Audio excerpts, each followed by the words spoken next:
হরে Krishna, Radhe Radhe. GK BKM এর চ্যানেলে আপনাদের সবাইকে সুস্বাগতম। আমি বিবেক মল্লিক। আজকেও আপনাদের সামনে নারীগোপালের এক অপূর্ব লীলাকথা নিয়ে চলে এসেছি।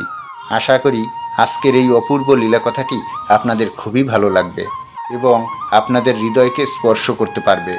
নারীগোপালকে হলুদ কাপড় দিয়ে বেঁধে রাখার পরেও কিভাবে সেই হলুদ কাপড় থেকে তিনি বেরিয়ে এলেন, আজকে সেই লীলাই আপনাদের শোনাবো।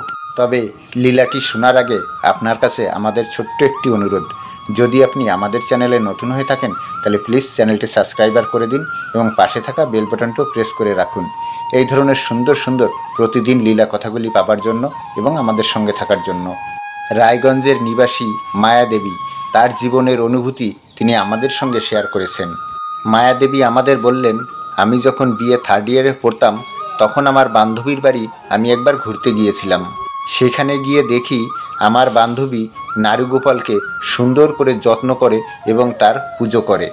আমি গোপাল সম্পর্কে তেমন কিছুই জানতাম না, তাই আমার বান্ধবী থেকে আমি গোপালের সম্পর্কে সমস্ত বিষয়টা আমি জেনেছিলাম এবং বান্ধবীর কাছ থেকে গোপাল সেবার সম্পর্কে জানার পরে আমার মনেও প্রচণ্ড আগ্রহ জন্মে যে আমিও গোপালের সেবা করব। আসলে নারীগোপালকে এমন সুন্দরভাবে সেবা করা যায় যেটা আমার নিজের বান্ধবীকে আমি না দেখলে কখনোই জানতাম না। তাই সেদিনই আমার বান্ধবীর সঙ্গে গিয়ে আমি নারীগোপালকে ঘরে নিয়ে এসেছিলাম এবং নারীগোপালের পুজো পাঠ শুরু করি এবং তার সঙ্গেই আমাদের জীবনে আনন্দের আগমন ঘটে। কিন্তু কথায় আছে না, সুখ কখনো চিরস্থায়ী নয়। সুখ এবং দুঃখ দুটোই মানুষের জীবনে আসবে এবং যাবে। নারীগোপালের সেবা করতে করতে প্রায় 2 বছর কেটে গেছে।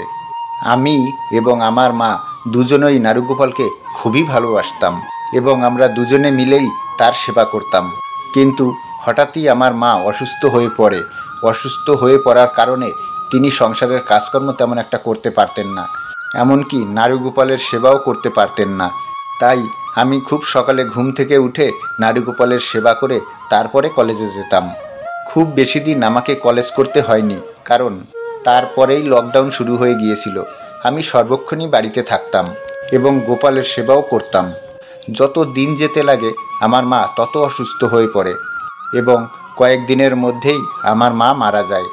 এইভাবে সবাইকে আমাদের বিদায় দিয়ে মা যে একা চলে যাবে এটা আমরা কখনো স্বপ্নেও কল্পনা করতে পারিনি। মা চলে যাওয়ার পরে পুরো জীবনটাই যেন অন্ধকারে আচ্ছন্ন হয়ে গিয়েছিল। কিচ্ছু করতে ভালো লাগতো না, এমনকি নারীগোপালের পুজো করতেও ভালো লাগতো না। মায়ের মৃত্যুর পর আমি যে কতদিন মন্দিরে প্রবেশ করিনি সে কথা আমার নিজেরও মনে নেই। তবে প্রত্যেক দিন নিয়ম করে আমার মাসিমণি আমায় ফোন করতেন এবং আমার সুস্থতার কথাও জিজ্ঞাসা করতেন। এইভাবেই কেটে যাচ্ছিল দিনগুলো। মা মারা যাবার প্রায় 1.5 মাস পর মাসিমণি আসেন আমাদের বাড়িতে এবং তিনি বাড়িতে এসে বাড়ির এরকম অবস্থা দেখে তিনি খুব কষ্ট পান। তিনি বলেন, এ কিরে মায়া, এসব কি করে রেখেছিস? প্রতিটা মানুষই জন্ম মৃত্যুর চক্করে ঘুরছে। মানুষ যখন জন্ম নিয়েছে তাকে তো মরতে হবেই, একদিন আমাদের প্রত্যেককে মরতে হবে, তাই বলে তুই এরকম অবস্থা করে রাখবি? শোন, তোর কি মনে হয় তুই যদি এরকম মন খারাপ করে এলোমেলো থাকিস তাহলে কি আবার দিদি ফিরে আসবে? তাই নে, এবার তুই ওঠ এবং সমস্তটা তুই নিজের হাতে সামলে নে। তুইও এখন অনেক বড় হয়ে গেছিস, তাই তোর বাবার দায়িত্ব তোকেই নিতে হবে। মায়াদেবী অঝরে কাঁদতে থাকেন আর মনে মনে ভাবেন মাসিমণি হয়তো ঠিক কথাই বলছে, আমাকেই সবটা সামলে নিতে হবে। আর আমি যদি এভাবে ভেঙে পড়ি তাহলে আমি বাবাকে সামলাবো কিভাবে? এই ভেবেই মায়াদেবী নিজেকে শক্ত করেন। তবে তিনি বাড়িটা ভালোভাবে সামলে নিলেও তার পুজো পাঠের দিকে একটুও মন থাকে না।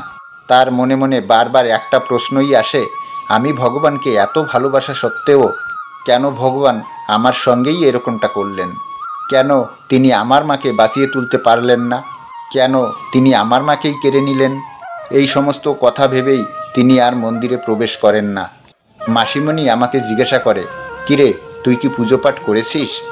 তখনই মায়াদেবী বলেন, না মাসিমণি, মা মারা যাবার পরে আমি মন্দিরের দরজা বন্ধ করে দিয়েছি, আজ অবধি আমি মন্দিরে প্রবেশ করিনি। এই কথা শোনা মাত্রই মাসিমণি খুবই চমকে ওঠেন। মাসিমণি বলেন, এ কী করেছিস? তোর ঘরে না গোপাল আছে? তাহলে তুই এরকমটা করলি কিভাবে? তুই জানিস গোপালকে সেবা করলে সেটা ভালোভাবে করতে হয়। এভাবে তুই অভুক্ত রেখে তাকে কেন কষ্ট দিচ্ছিস? আর যদি তুই সেবা না করিস তাহলে তুই একটা কাজ কর, হলুদ কাপড়ের মধ্যে জড়িয়ে রেখে তাকে একটা বাক্সের মধ্যে রেখে দে। তাহলে তোকে আর পুজোও করতে হবে না এবং তাকে এইসব কিছু দেখতেও হবে না। মাসিমণির কথা শুনে মায়াদেবী আজ প্রায় ৪৫ দিন পরে মন্দিরের দরজা খুললেন।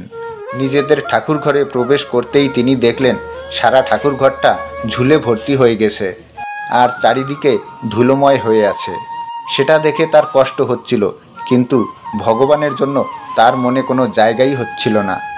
তাই তিনি মাসিমণির কথা অনুযায়ী গোপালকে হলুদ কাপড়ে জড়িয়ে একটা কৌটোর মধ্যে রেখে শেল্ফে তুলে রাখেন এবং তারপরেই তাদের জীবনে যে ঘটনাটা ঘটে সেটাই তাদের জীবনের গোপালের অদ্ভুত লীলা।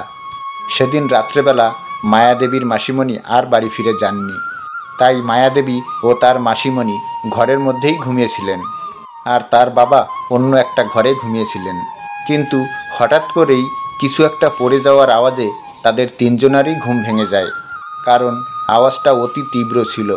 তারা কেউ কিছু বুঝতে না পেরেই তারা তাড়াতাড়ি ঘর থেকে বেরিয়ে ডাইনিংয়ে চলে আসে এবং এদিকে ওদিকে দেখতে লাগে, কিন্তু সমস্ত জায়গায় সুন্দরভাবেই গোছানো ছিল, কোথাও কোনো জিনিস পড়ে নেই, এমনকি রান্নাঘরেও কিছু পড়েছিল না। তাহলে আওয়াজটা এলো কোথা থেকে?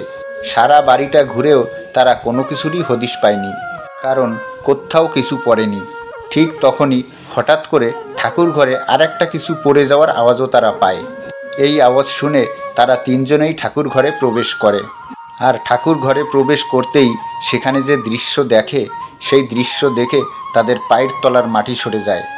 তারা দেখে ভগবানের ভোগের থালা মেঝেতে পড়ে আছে এবং তার সঙ্গে পড়ে আছে কৌটোর মধ্যে হলুদ কাপড়ে জড়িয়ে রাখা নারুগোপাল। আর সব থেকে যেটা অদ্ভুত বিষয় ছিল সেটা হলো কৌটোর মুখটা খুলে গিয়েছিল এবং গোপালও হলুদ কাপড়ের ভিতর থেকে বেরিয়ে এসেছিলেন, যে বিষয়টা তাদের সকলকে খুবই চমকে দিয়েছিল। তার মাসিমণি নিজের ভুলটা বুঝতে পারেন। মাসিমণি বলেন, হয়তো আমারই ভুল ছিল, নারুগোপাল এইভাবে এখানে থাকতে চায় না। তিনি ১.৫ মাস ধরে কিছু খাননি, তাও তিনি শান্ত ছিলেন। আজ যেই তুই ওনাকে কৌটোর মধ্যে রেখেছিস অমনি উনি অশান্ত হয়ে উঠেছেন। শোন মায়া, তোর নারুগোপাল অনেক চমৎকারী এবং লীলাময়। তুই এনাকে আর কষ্ট দিস না, তুই এনার পুনরায় পুজো শুরু কর, দেখবি আস্তে আস্তে সব কিছু ঠিক হয়ে যাবে। এতক্ষণে মায়াদেবীও নিজের ভুলটা বুঝতে পেরেছিলেন, তাই তিনি নারুগোপালকে কোলে নিয়ে আদর করতে লাগেন এবং বারবার নারুগোপালের কাছে ক্ষমা চাইতে লাগেন। তিনি বারবার নারুগোপালের কাছে বলতে লাগেন, আমায় ক্ষমা করে দিও গোপাল, যাই হয়েছে তার জন্য সবটা আমারই দোষ। তুমি তো সর্বদাই মানুষের মঙ্গল করো, তুমি কখনোই আমাদের খারাপ করতেই পারো না, কিন্তু আমরা সেটাই ভুলে যাই।